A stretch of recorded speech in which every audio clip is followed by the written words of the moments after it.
Today I am coming to you from my backyard because the weather has gotten really great and I wanted to have really good lighting to show you all these quilts. Today is release day for StashWork. I'm so excited to finally have the book.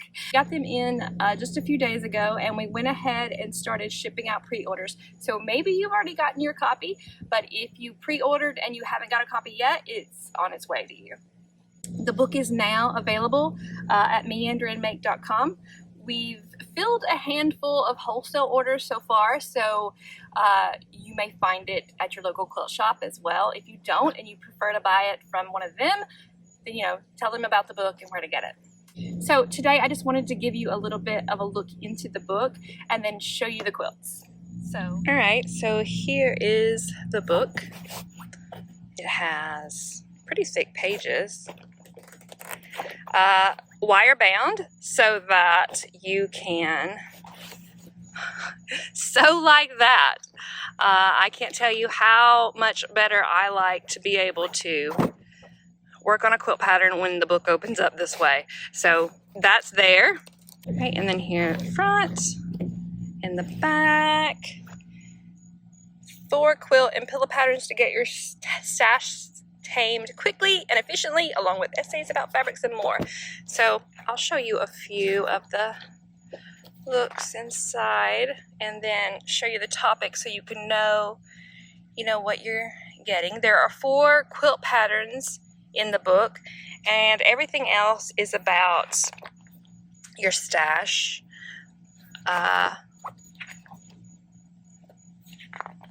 Strip piecing.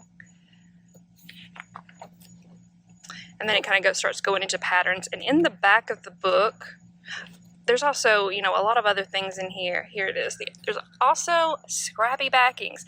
And what I've done is I have made scrappy backings for each of the sizes. I wanted to put that in there because I usually put it in my patterns. I know it's not in my older patterns, but it's in a lot of my newer patterns, and I don't ever want to match prints up for the backing. It's just something I just really dislike, so I almost always go with that scrappy backing.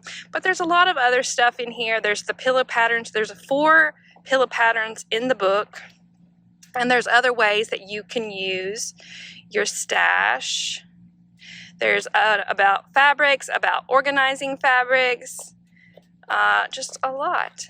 And if you've purchased my previous book, A Life with Quilts, this one has the same exact quality.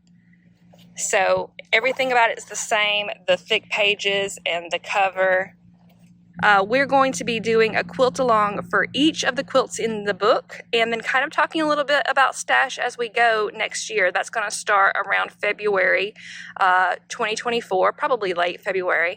And we'll do that all 2024 together if you want.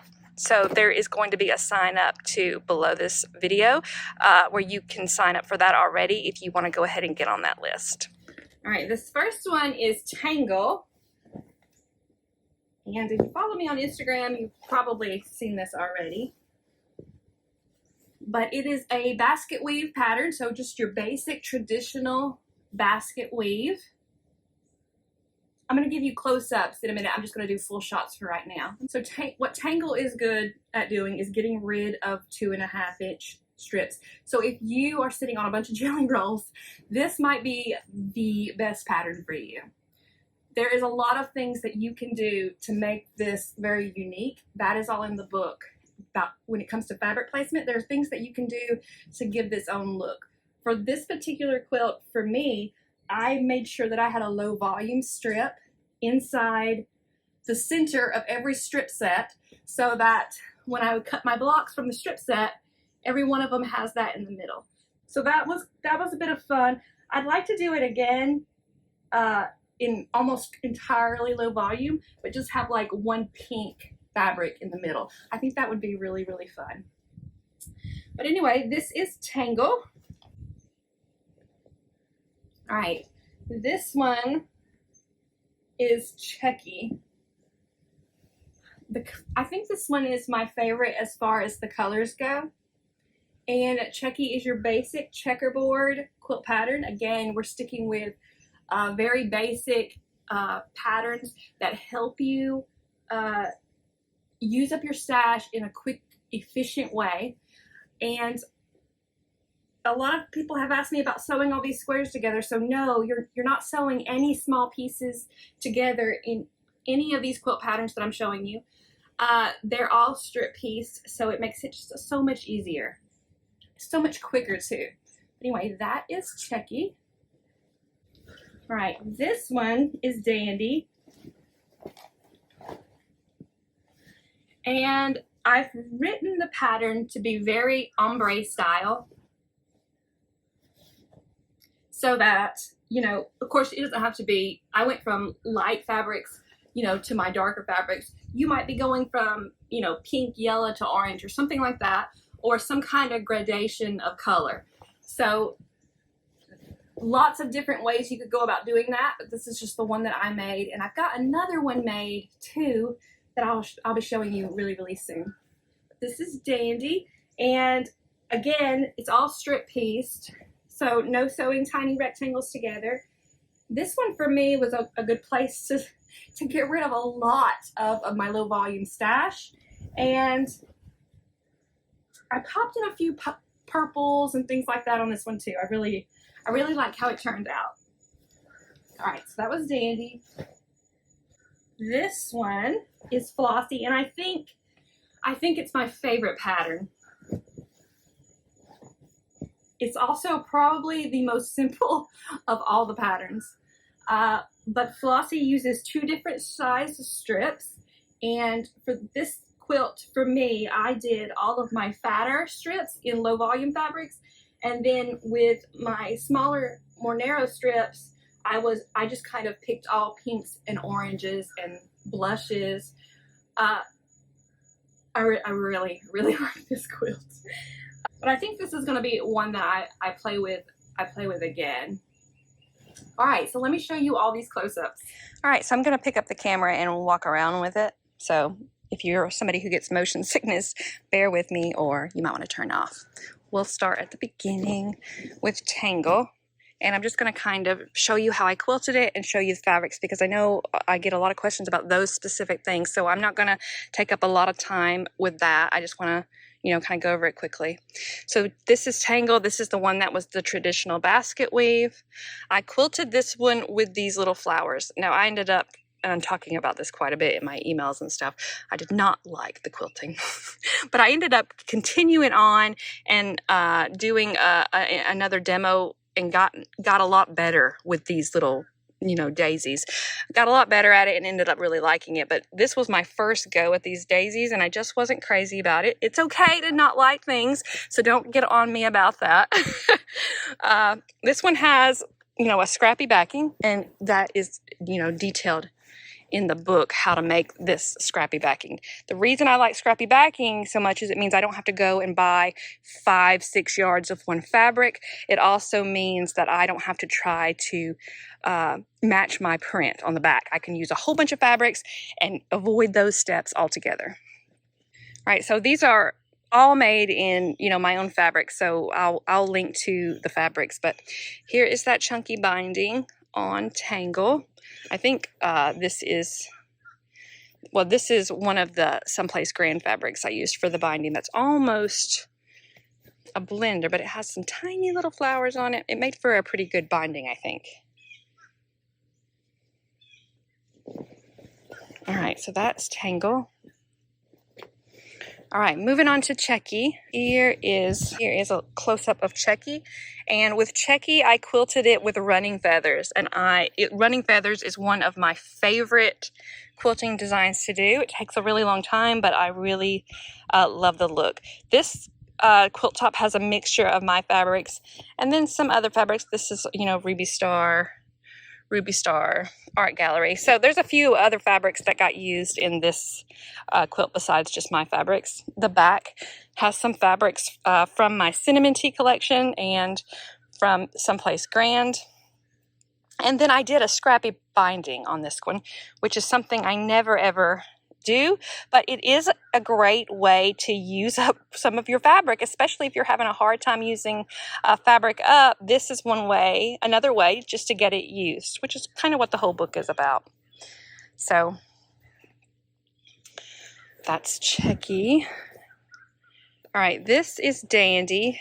Here's a close-up of Dandy. With Dandy, I did these little blossom quilting on it with additional swirls. And this one's got a handful of fabrics that are not mine mixed in with some of mine.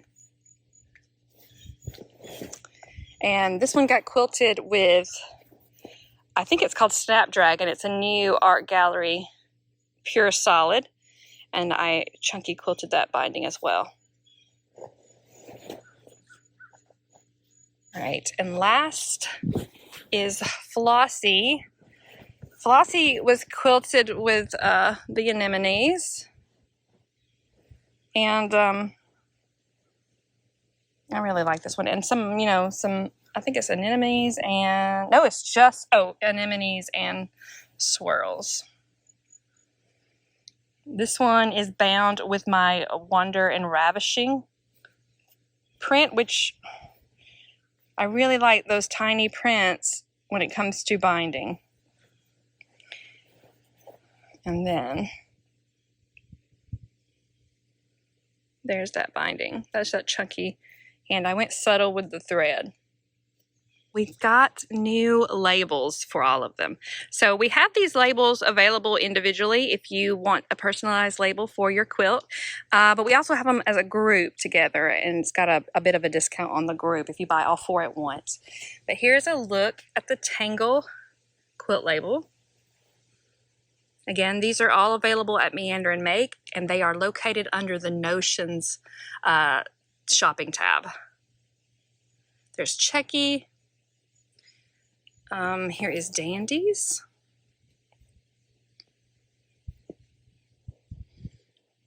And Flossie.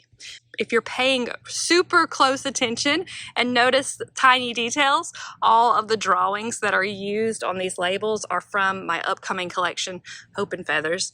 I didn't have the fabrics yet, so I wasn't able to use them, but I was able to use the drawings for the labels. I was drawing those up as I was getting these quilts completed. All right, so that is a look at the labels. Okay, so I think that is all I have to show you today. Again, you can get a copy of StashWork at meanderandmake.com. I'll have links to everything that I talked about right below this video. I hope you enjoyed seeing the quilts. And I have a few companion videos coming to my website or channel really soon. I'm going to show you the tester quilts, which I really like showing you those because they give you a look at other people's preferred colors instead of, just mine. So you'll see the quilt with, other inspirations, and hopefully it'll give you some inspiration if you're planning on making these quilts. I also have a tour of my own stash and a couple of more videos that I thought would be really, really helpful to see, in a video versus just kind of reading about. So stay tuned, those are coming. And don't forget to sign up for that quilt along in upcoming February, next February of next year, so 2024. That's coming soon, and I'll have links to that below as well. Thank you for watching.